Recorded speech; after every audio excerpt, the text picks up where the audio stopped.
मंदिर में विराजे भोलेनाथ हो गौरा जी के साथ में।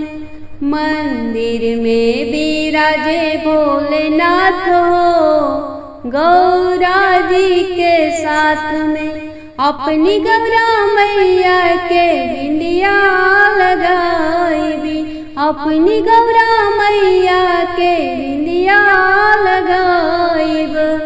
चंदनवा लगाइब भोलेनाथ हो गौरा जी के साथ में। मंदिर में विराजे भोलेनाथ हो गौरा जी के साथ में। अपनी गौरा मैया के सिंदूर लगाइब, अपनी गौरा मैया के सिंदूर लगाइब।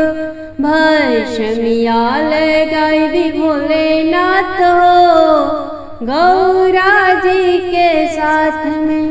मंदिर में विराजे भोलेनाथ हो गौरा जी के साथ में।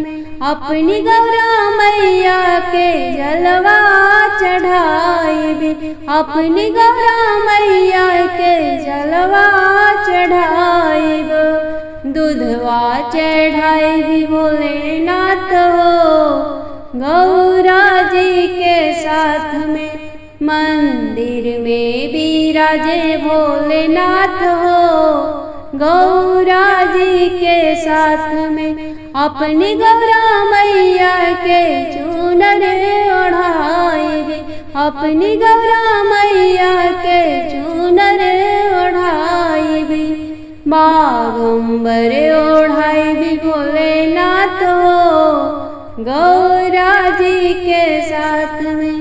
मंदिर में विराजे भोलेनाथ हो गौरा जी के साथ में। अपनी गौरा मैया के पायल पहनाइबी, अपनी गौरा मैया के पायल पहनाइबी। घुंघरुआ पहनाइबी भोलेनाथ हो गौरा जी के साथ में। मंदिर में विराजे भोलेनाथ हो गौरा जी के साथ में।